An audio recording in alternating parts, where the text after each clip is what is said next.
Մի հետաքրքիր բան ասցիք, կուզենայի որ դա բարձրաբանենք։ Փաստորեն կա առանձին անգլիական գաղութային քաղաքականության մոդել, որը բերում է զորքը, ռազմակալում է եւ իշխում է։ Իսկ մյուս մոդելների մասին Ուրեմն ընդհանրապես այսօր ինձ թվում է, երբ որ մեծ երկիրը կամ նոր երկիրը գալիս է տարածաշրջանում հաստատվելու,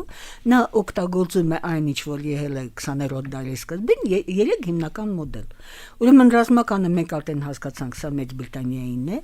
հումանիտար ներխուժման, այդպես էլ այսօր պատմաբանների, ամերիկյան պատմաբանների մոտ գրվում է, հումանիտար ներխուժման եղանակը, որը օգտագործվում է հումանիտար եւ ներխուժում։ Այո, բայց ներխուժում, ոչ թե պարզապես օգնություն, ներխուժում, որը կիրառել է Միացյալ Նահանգները եւ զուտ պրագմատիկ տնտեսական հիմքը դրվում է տնտեսական կապերի, սա Ֆրանսիայի մոդելը։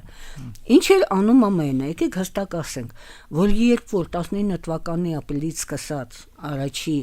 հացահատիկով բեռնված նավերը հասել են Բաթում եւ սկսել են տեղափոխվել Հայաստան, առանց այդ օգնությանը Հայաստանում կլիներ սովամահ։ Այո։ Մեր ամբողջ ազգով կործանվելը եղել է շատ ռեալ հնարավորություն։ Ուստի Փարիզի կոնֆերանսը ստեղծեց առանձին միջազգային խորհուրդ։ Նրանք ունեին քաղաքական խորհուրդ միջազգային, գերագույն կոչվում էր խորհուրդը, առանձին քաղաքական եւ առանձին միջազգային օգնության գծով։ 1919 թվականի հունվարի մասին ենք խոսում։ Այո, մարտ ամսին նա արդեն ձևավորվեց իր քաղաքականությունը, ղեկավար այդ խորհրդի միջազգային խորհրդի Հերբերտ Հուվերը, որը հետագայում դարձավ Ամերիկայի նախագահ, այո, որ ինքը ուսումնասիրում էր որ երկրում վիճակը որքանով է ծանր, եւ վիճակը Հայաստանում այդքան է ծանր, որ մեզ կերակրելու եւ հացահատիկը ուղարկելու ձևաչափը նորմեն եղել է 2 անգամ ավելի մեծ, քան թե բոլոր այլ երկրների համար։ Որտեղ իրոք հասկանում են, որ այնտեղ սովամահության ես կարող եմ իհարկե բերել թվերը, եթե ասենք նույն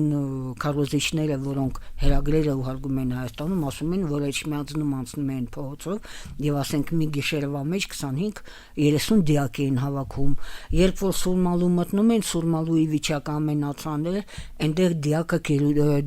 դիակակոպտությունը կար եւ դիակների նույնիսկ ուտում էին, հասկանում եք, այո։ Դրա համար այնտեղ շատ հստակ գրված էր, որ ավելի վատ պատկերացնել հնարավոր չէ։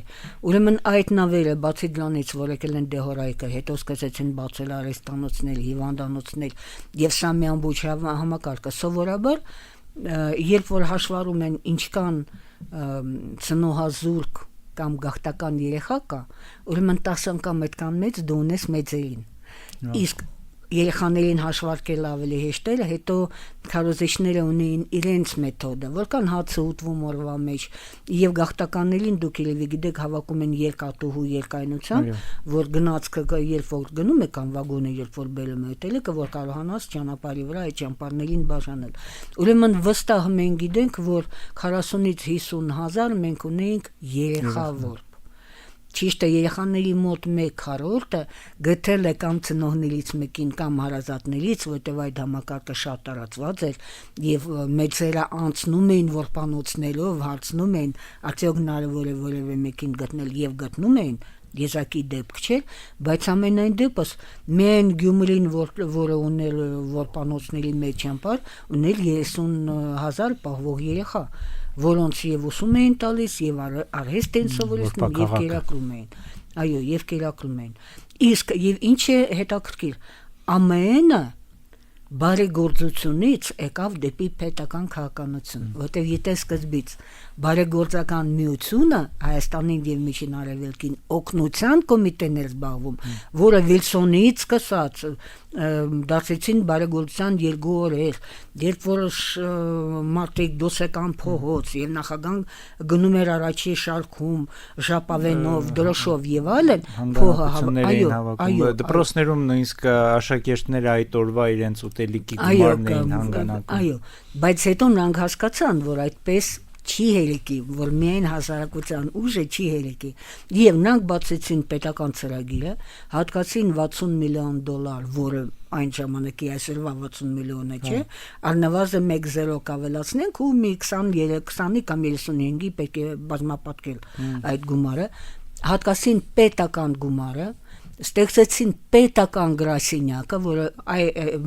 Near Eastern Relief, մերձավոր Արևելքի օգնության կամ կոմիտե, այո, որը մենք կոչում ենք նպաստամատույցը, դա արդեն պետական էր, որը եւ հաշվետու էր բյուջեին կոնգրեսին իր ծախսած գումարների համար եւ բարեգործական արդեն միջոցներ ասին, որ մենք միանում ենք պետականների, իսկ դա եղել է պետականի համեմատ 25% միայն հասկանում եք, եւ ասեցին, որ այո, մենք եթե պետք է ստորագրում ենք ձեզ այդ համապատասխան կոնտրակտը փաստաթուղթը, մենք աշխատում ենք պետական համակարգում։ Պետական համակարգ ավելի ուշ է սկսում ավելի շուտ ավարտում իր ծրագիրը, որտեղ 20 թվականի օգոստոսի 1-ին պետական ծրագիրը ավարտվեց։ Բայց հասարակությունն էլի ասեց եւ այո, եւ այդ միջազգային բարձրագույն խորհրդի գծով ասվեց, որ չի կարելի Հայաստանը թողնել օգոստոսի 1-ի վիճակով, միևնույն է պետք է շարունակել։